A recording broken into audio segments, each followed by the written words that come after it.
Niining panahon nga ang putling ebanghelyo gihagis sa mga hiwi nga pagtulunan. Kinahanglan mo barug ang mga tinun-an ni Kristo sa pagpakigbisog sa paglaban sa pagtuo, nga magkausa ug alang sa tanang panahong gihatag sa Dios ngadto sa iyang katawan. Maoy hinungdan nga namugna kining tulumanon ang putling ebanghelyo. 30 minutos nga pagsabwag sa tinuod nga ebanghelyo. Kauban ni Pastor Jeremias Hangad, ang putling ebanghelyo. Tulumanon nga gihatod kaninyo sa Herald of Grace Radio Ministries Philippines. Ang putling ebanghelyo.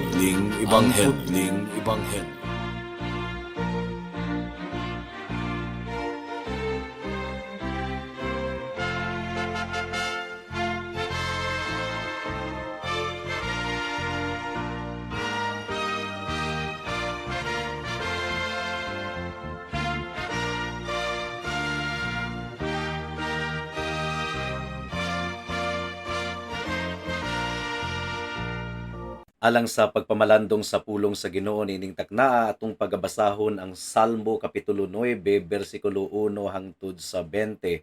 But for the meanwhile, ang unang duha ka bersikulo lamang una ang akong basahon, apan sa dili pa akong gipaabot ang akong pagpanimbaya sa akong 94 years old nga lolo nga si Isabelo Laure Sr.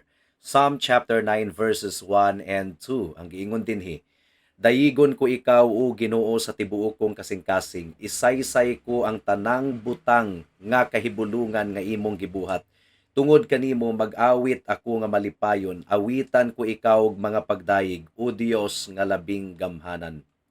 Usa sa mga karakteristik sa salmo mga kaigsuunan mao ang elemento sa pagdayig. In fact, sa 5 ka salmo nga atong natun-an so far, gisugdan kini og dayga ang Ginoo, giawhag ang mga tawo sa pagdayig sa atong buhi nga Dios. But up to this point, wala pay salmo nga ang kinatibuk ang sulod mao ang pagdayig sa atong buhi nga Dios. Pero ang Salmo kapitulo 9 mga kaigsunan mao kini ang pinakaunang salmo nga ang tibuok kapitulo ang sulod niini pulos pagdayig sa atong buhi nga Dios. Unsa ba kining pagdayig mga kaigsunan? Usa kini sa mga pulong nga wala ra kayo nato hunahunaa kung unsa gayod ang kahulugan niini. Ang giingon ni Haring David mga kaigsunan, dayigon ko ikaw o Ginoo sa tibuok kong kasing-kasing. Unsa man ang giingon ni Haring David?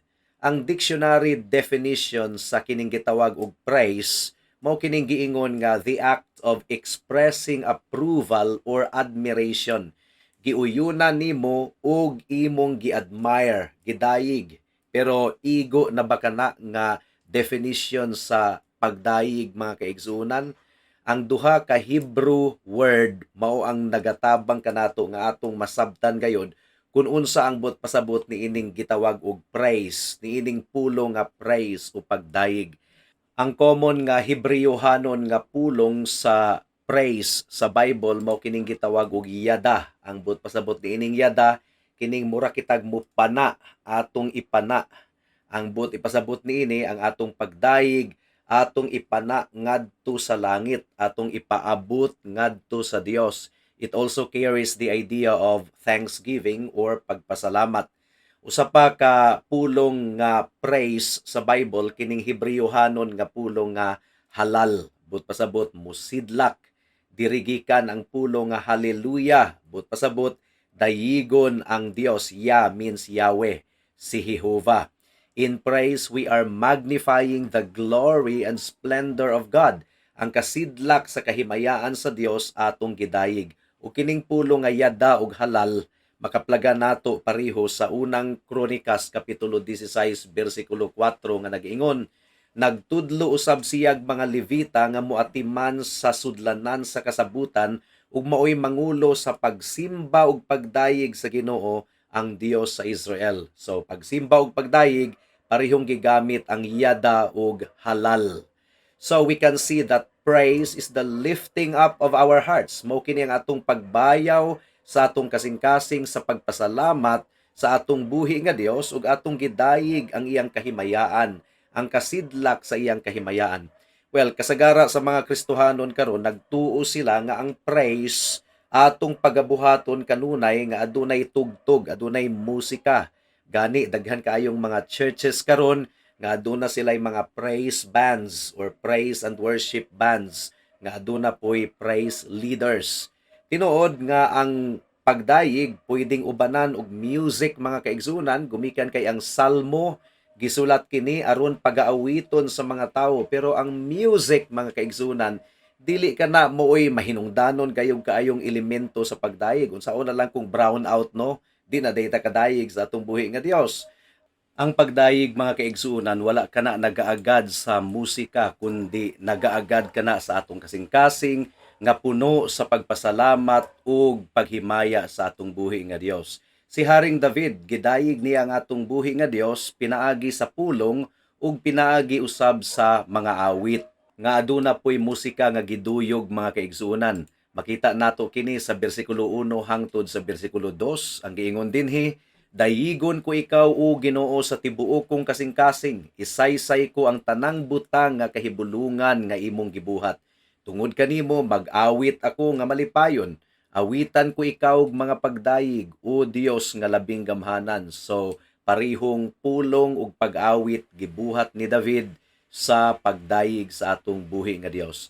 Ang pagpasalamat mo resulta gayud kini sa pagdayig mga kaigsunan. Ang kinabuhi sa usa ka Kristohanon kinahanglan nga kinabuhi sa mapadayunon nga pagdayig sa atong buhi nga Dios, gumikan kay ang atong Ginoo takos kaayo nga pagadayigon ug nahigugma usab ang Ginoo sa pagdayig sa tanan niyang mga kaanakan. Si Haring David iyang giekspresar ang iyang pagdayig sa tanang gibuhat sa Dios sa iyang kinabuhi sa pagluwas sa Ginoo kaniya. So adunay duha ka bahin ang atong pamalandong niining taknaa. Una, David's praise to God for past deliverance. Gidayig ni David ang atong buhi nga Dios gumikan sa pagluwas sa Ginoo kaniya sa nangagi. Ikaduha, David's prayer to God for future deliverance. Nagampo usab si Haring David sa Ginoo nga luwason siya sa umaabot. Ug hinaot nga tabangan kita sa atong buhi nga Dios sa atong pagpamalandong niining taknaa. Mudangat na kita sa unang punto. Gidayig ni Haring David ang Dios sa kaluwasan sa nangagi. Bersikulo 1 hangtod sa bersikulo 12. Gisugdan ni Haring David kini nga salmo sa iyang pag-ekspresar sa mga pulong sa pagdayig. Dayigon ko ikaw, o Ginoo, sa tibuok kong kasing-kasing, with my whole heart. So ang pagdayig ni Haring David, gikan gayud sa iyang kasing-kasing, sa iyang emotion and passion mga kaigsunan. Iya kining giawit nga madasigon, iya kining giawit nga puno gayud og kinabuhi.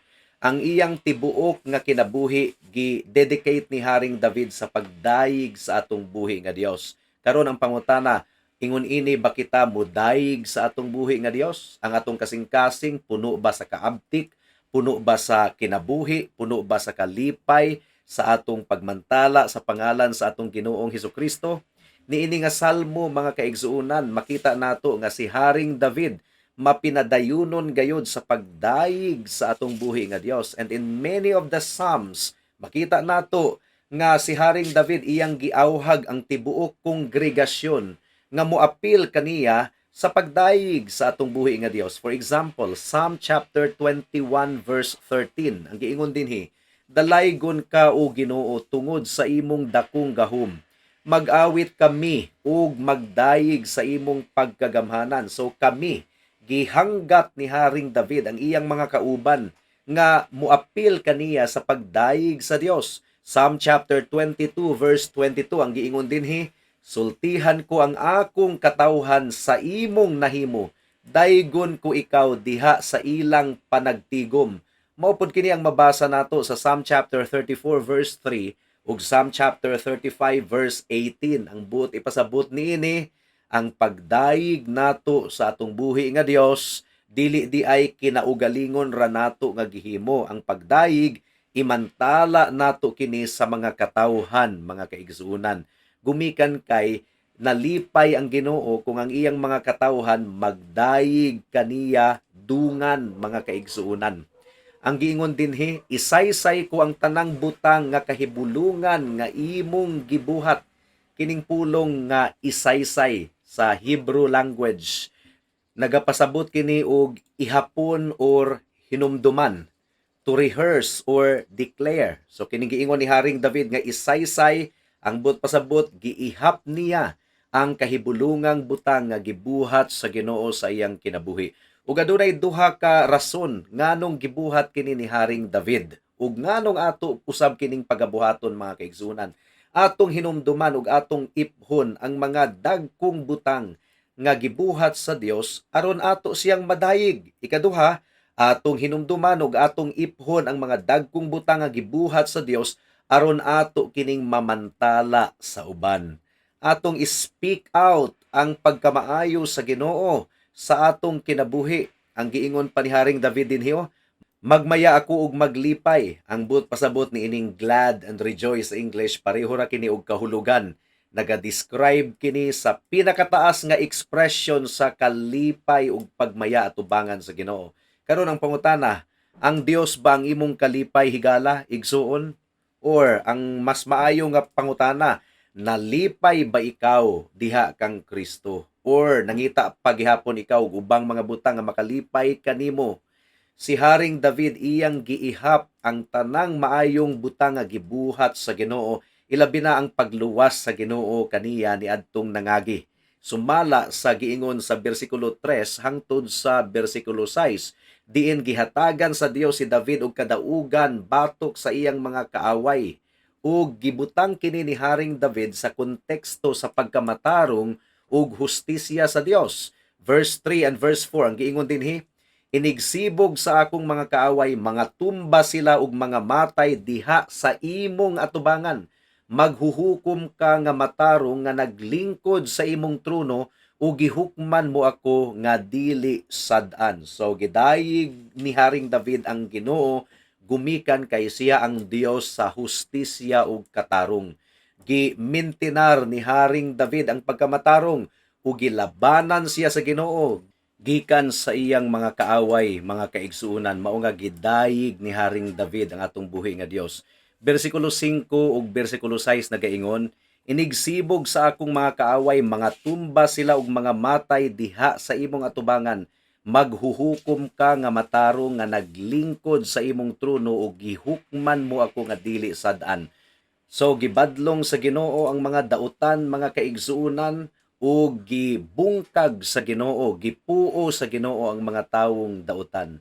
So kini nga salmo puno kini sa imprecatory statement. Ang but pasabot ni ining imprecatory statement, nagampo ang salmista nga hukman sa Ginoo ang tanang mga nagpasipala sa iyang ngalan diha sa iyang makalilisang nga paghukom, mga kaigsuunan. Well, on the one hand, ang giingon sa Biblia atong higugmaon ug magampo kita alang sa atong mga kaaway, mao kini giingon sa atong Ginoong Hesukristo sa Matthew chapter 5 verse 44. Ang giingon dinhi, apan karon sultihan ko kamo, higugmaa ang inyong mga kaaway ug pagampo kamo alang sa mga tawo nga nagpasipala kaninyo. But on the other hand, gi-contrast manggod ni Haring David ang pagkamatarong ug pagkadautan. Ang giingon ni Haring David, ang pagkadautan mao kini ang pagpasipala, pagyatak-yatak sa kahimayaan sa Dios. So nagtinguha usab si Haring David nga i-destroy, puuhon usab sa Ginoo ang tanang pagkadautan dinhi sa kalibutan. Ug ato usab kining ginaampo every time nga moingon kita moabot ang imong gingharian, matuman ang imong pagbuot dinhi sa yuta, maingon man usab sa langit sa the Lord's Prayer. Kining giingon nga matuman ang imong pagbuot dinhi sa yuta, maingon man usab sa langit. Atong gitinguha nga ang pagkamatarong sa Ginoo mao gayud ang maghari ug ang tanang pagkadautan mapapha, mga kaigsunan. Of course, ato kining gitinguha chiefly pinaagi sa pagluwas sa Ginoo sa mga dautan. Mugani nga nagsangyaw kita sa pulong sa Ginoo in the hope nga mabag-o ang ilang kasing-kasing, gamiton ang mensahe sa ebanghelyo aron mabag-o ang kasing-kasing sa mga tawo, or ato usab nga gimantala ang hustisya and ultimate nga kadaugan sa Ginoo nga iyag yung tangtangon ang tanan niyang mga kaaway. Ug ang atong pinakakaaway wala nay lain kundili si Satanas. Makita nato si Satanas one of these days nga pagasilutan ug pagahukman sa atong buhi nga Dios ug mao kini ang gitinguha sa tanang mga anak sa Dios. Bersikulo 7 hangtod sa bersikulo 8. Apan ang Ginoo maghari hangtod sa kahangturan. Andam na ang iyang trono alang sa paghukom. Naghari siya sa kalibutan subay sa katarungan ug hukman niya ang katawhan subay sa kaangayan. Dili nato pwedeng mapalit ang judgment or mabayaran ang hustisya sa Ginoo gumikan kay matarong siya nga maghuhukom. Naghukom siya sumala sa katarungan. Mao nga gidayeg ni Haring David ang atong buhi nga Dios gumikan sa iyang matarong nga paghukom. Gihigugma ni Haring David ang hustisya sa Dios ug kinahanglan nga higugmaon usab nato ang hustisya sa Dios. Gumikan kay ang Dios nahigugma sa hustisya ug katarungan. Siya ang Dios sa hustisya ug pagkamatarong. Micah chapter 6 verse 8 ang giingon dinhi. Gipakita na niya kanimo o tawo unsa ang maayo, ang gipaabot sa Ginoo kanimo mao ang pagbuhat sa kaangayan sa pagpakita sa makanunayong gugma ug sa pagkinabuhi diha sa mapaubsanong pakiguban sa atong Dios. So gisumpayan pa kini sa bersikulo 9 ug 10 sa atong teksto ang giingon dinhi, ang Ginoo tigpanalipod sa mga linupigan, dalangpanan siya panahon sa kasamok. Ang nakaila kanimo o Ginoo mosalig kanimo kay wala mo man pakiyasa ang midangup kanimo. Busa gidayeg ni Haring David ang Dios mga kaigsunan sa matinud-anon niini nga pagbantay sa tanang mga nagasalig kaniya. Nasayod si Haring David nga moabot gayud sa atong kinabuhi ang mga pagsulay ug mga kasakit mga kaigsunan. Nasinatian kini ni Haring David ug moo usab kini ang kasinatian natong tanan. Nakahibalo si Haring David sa pagbati kung unsa ang pagbati sa gipalibutan ug mga kaaway. Nasinatian gayud kini ni Haring David. Apan ang Dios mao kanunay ang tigpanalipod ni Haring David ug mao kini ang pinakatema sa daghang mga salmo nga gisulat ni Haring David sa Biblia.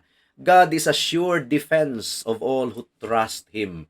Tigdipinsa gayud kaayo ang atong buhi nga Dios sa tanang nagsalig kaniya. Mao nga kinahanglang dayigo nato ang atong buhi nga Dios gumikan sa iyang gamhanan kaayo nga pagprotektar ug pagbantay kanato. Ug nagsaad ang Ginoo nga dili gayud niya kita biyaan. Bersikulo 11 hangtod sa bersikulo 12 ang giingon dinhi mga kaigsunan. Awitin ninyog pagdayig ang Ginoo nga nagpuyo sa Zion, ug suginli ang katawhan sa nabuhat niya. Dili hikalimtan sa Dios ang mga nag-antos, ang ilang pagpakitabang tagdon gayud niya. Silutan niya ang nagdaog-daog kanila. Amen. Gi-conclude ni Haring David kini nga section with another volley of praise sa iyang pagtapo, sa iyang pag-ihap sa dagkong butang nga gibuhat sa Ginoo, partikularmente ang kaluwasan nga iyang nadawat gikan sa Dios. Now, si Haring David, iyang giauhag ang mga tawo nga mudayeg sa Dios. He is preaching to the congregation. Sing forth God's praises who dwells in Zion. Declare His mighty deeds. Takos gayod ang Dios nga mudawat sa tanang pagdayeg ug pagpasidungog. Revelations chapter 4 verse 11 ang giingon dinhi. Takos ka o Dios nga mudawat sa himaya ug kadungganan ug gahom. Human nga mabayaw ni Haring David ang iyang tingog alang sa pagdayig sa gibuhat sa Dios kaniya niadtong nangagi, iya nang gi-turn ang iyang atensyon sa Dios nga bantayan gihapon siya sa Ginoo sa umaabot. Dili kita mag-presume sa Ginoo. Di porket gibantayan ta sa Ginoo sa nangagi unya dili na kita muampo pa, mag-presume kita alang sa umaabot, magsalig kita o magyangungo kita sa Ginoo kanunay. And this leads us to the second portion of our meditation at this moment. David's prayer to God for future deliverance. Nagampo si Haring David sa Ginoo alang sa kaluwasan sa umaabot, bersikulo 13 hangtod sa bersikulo 20. Ug dunay duha ka pangaliya ang gibuhat ni Haring David. Una, a prayer for mercy. pagampo alang sa kaluoy. Bersikulo 13 ug 14 ang giingon dinhi. O Ginoo, kaluy iintawon ako. Tanawa giunsa ako pagdaog-daog sa mga nagdumot kanako. Ilikay ako sa ganghaan sa kamatayon aron didto sa mga ganghaan sa Jerusalem. Ikasaysay ko ang imong nahimo kanako ug magmalipayon ako tungod sa imong pagluwas kanako. So, nangaliya si David sa Ginoo nga mupadayon ang Dios sa pagtan-aw sa mga pagsulay nga posible nga masinatian ni Haring David sa umaabot in the light of past deliverance aron mupadayon siya sa pagdayig sa atong buhi nga Dios. Of course, atong dayigon ang atong buhi nga Dios sa tanang mga butang, but it is glorious to be able to continually kining magpadayon kita sa pagmantala sa dagkong butang nga gibuhat sa Ginoo sa atong kinabuhi. Ikaduha nga hangyo ni Haring David sa Dios mao kining ang Ginoo mobarog aron hukman ang mga dautan. Bersikulo 19 hangtod sa 20 ang giingon dinhi, O Ginoo, ayaw itugot nga may mangahas pagsukol kanimo ug hukmi ang wala magtuo kanimo. Pabatia sila kahadlok, O Ginoo, ug pailha sila nga sila tawo lamang. So nagampo si Haring David nga ang mga katawhan mangurog sa kahadlok sa gamhanan nato nga Dios aron mailhan nila nga sila huyang gayod, tawo lamang. Ug mao kini ang atong pagampo parihong alang sa mga katawhan ug alang sa atong kanasuran, alang sa atong nasod. Nagampo kita nga magpanglihok ang Ginoo sa individual nga mga katawhan, ang mga kahigalaan nato, mga family members nga sila maluwas usab, mailhan nila ang Ginoo. And then we also pray nga i-humble down sa Ginoo ang atong nasod, nga ang atong mga kababayan magpaubos sa ilang kaugalingan at tubangan sa Ginoo, ilabi na kung dunay mga katalagman, mga bagyo, mga linog.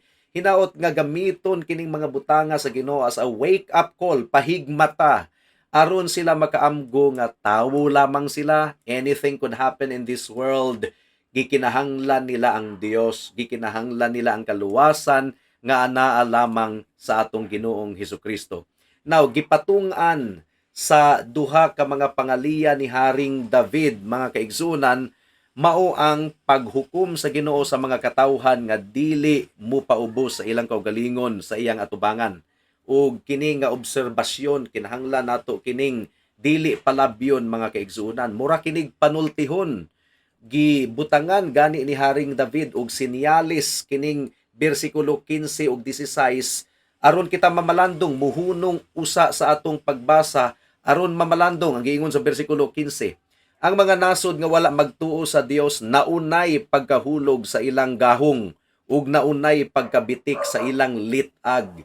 So gamhanan ang Ginoo. Kinahanglan pamalandungan nato kini, mga kahigalaan. Kung huna-huna kita, galaraw kita og dautan, gamhanan ang Ginoo nga muunay kanimo or maunay ikaw sa dautan nga imong gilaraw. Mao kini giingon dire, they have sunk down into the pit that they have dug. Now, daghan kay mga tawo nga nasinatian nila ang consequence sa ilang mga gibuhat. Daghan kay utang, gumikan sa ilang bisyo. Daghan og balatian, gumikan sa ilang pag-abusar sa ilang lawas, inom, sigarilyo, ug bisag unsa.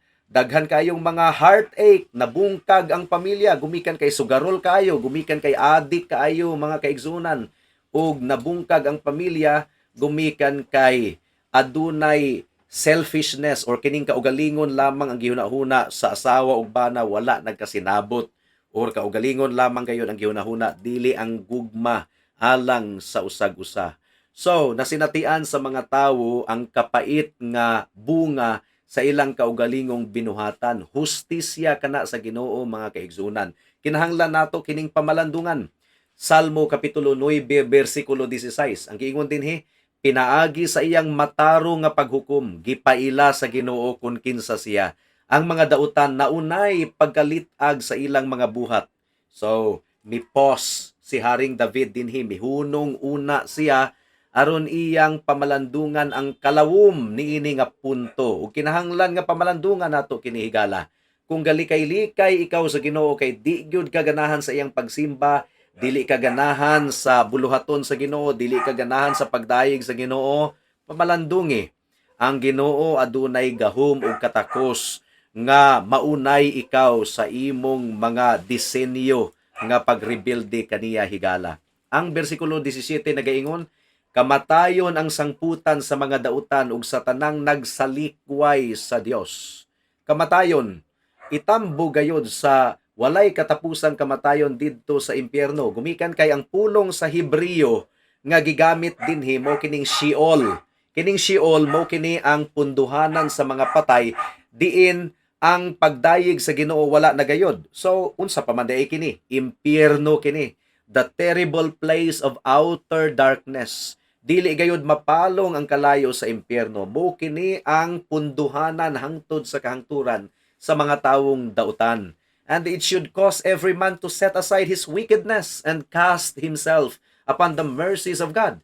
Paminaw nato ang magwawali nga si Thomas Watson. Ang giingon dinhi, dili kini mapalong. Bisan pag magdilaab ang mga dautan sa kalayo, dili kini mapalong. Ang impyerno, dili mapalong mga kahigalaan. Ug ang yawa gitambog ngadto sa lawa sa kalayo ug asupre, diin atua ang mananap ug ang mini nga propeta ug siya pagasakiton adlaw ug gabii hangtod sa kahangturan. Pinadayag kapitulo 20 bersikulo 10. Ang giingon pa ni Thomas Watson, tan-awa ang alaot nga kahimtang sa tanang mga dautan sa laing kalibutan.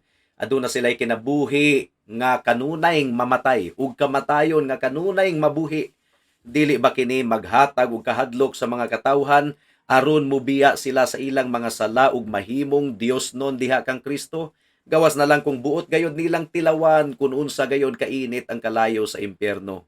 So, bisan pa og ang mga individual itambog didto sa impyerno, ang mga kanasuran usab pagahukman sa Dios sa iyang makatarunganon nga paghukom. And they are counted among the wicked and cursed of God. Psalm chapter 33 verse 12 ang giingon dinhi, bulahan ang nasod kansang Dios mao ang Ginoo, bulahan ang katawhan nga gipili niya nga iyaha. So, bulahan gayud kita kung kita muila sa atong buhi nga Dios mga kaigsuunan. This is really the wise choice. Bersikulo 18 nagaingon, dili kanunayng pasagdan ang mga kabus, ug ang paglaom sa mga kabus dili gayud makawang hangtod sa hangtod, mga kabus nga nagsalig sa Ginoo. It is a statement of God's mercy, kaluoy sa Ginoo sa mga dinaog-daog nga nagtawag sa iyang ngalan. Ang giingon sa Isaiah chapter 1 verse 17, ug buhata ang maayo, patunhaya ang hustisya ug tabangi ang gidaog-daog, panalipdi ang mga ilo ug labani ang mga biyuda. So, ang atong Ginoo mga kaigsuonan, siya ang dalangpanan sa kamulo nga panahon. He has always defended us ug padayon siya nga mulaban kanato. Ang atong buhi nga Dios takos sa atong mga pagdayig ug wala gayoy nahigugma kanato nga labaw pa sa paghigugma sa Dios. And no one will ever defend us nga susama sa paglaban sa Ginoo kanato mga kaigsuonan. So think of the many times nga gipamatud-an gayud ang gamhanan nga kamot sa Dios, iyang gipamatud-an pinaagi sa iyang pagpanalipod kanato. Dayga ang atong buhi nga Dios. Ug sa imong pagpadayon sa pagatubang sa imong kasakit nga gibati karon, na sinatian karon, pagampo ug pagsalig sa Ginoo. See Him that He will continue to defend you. Saligi siya higala. Ug ayaw kalimti, si Haring David nagsangyaw sa mga katawhan ug isangyaw usab igsuon ang kaayo nga imong nasinatian gikan sa Dios. Gumikan kay takos ang Ginoo nga pagadaygon ug pagampo kanunay sama sa pagampo ni Haring David, particularly sa verse 20. Pabatia sila kahadlok o Ginoo ug pailha sila nga sila tawo lamang. And it is also good to pray that kind of prayer nga hinaot nga maamguhan sa mga tawo nga tawo lamang sila. Kinahanglan nga mabati nila ang ilang kahuyang aron sila modangup sa Ginoo ug mosalig sa Ginoo. Ug higala kung kaluwasan ang atong pagahisgutan basin o gibuutanan kayo ka sa imong kaugalingon.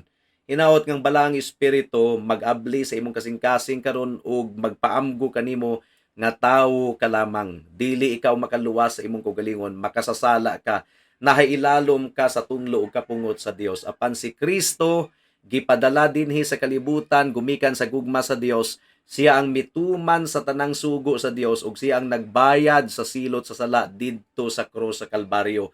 Ug isip pagpamatuod nga nabayran kayo niya, nabanhaw siya pagkahuman sa ikatulo ka adlaw. Busa salig sa Ginoo, tawag kang Kristo, hinulsuli ang imong sala ug tuuhi siya ingon nga imong Dios ug manluluwas, bugtong Dios ug manluluwas ug ikaw maluwas. Amen. Hinaot nga ang balaang espiritu nagaabli sa imong kasing-kasing ug huna-huna karon. Magampo ta. Salamat o Dios sa imong mensahe ug salamat gumikan kay namantala na pud once again ang imong kaayo, ang imong gugma ug ang imong kaluwasan. Hinaot nga midulot kini sa kasing-kasing sa mga katawhan, and this we pray in Jesus name. Amen. Alang sa dugang nga mga pangutana, mahimong mo text kang Pastor Jeremias hangad sa 0935 744 3030.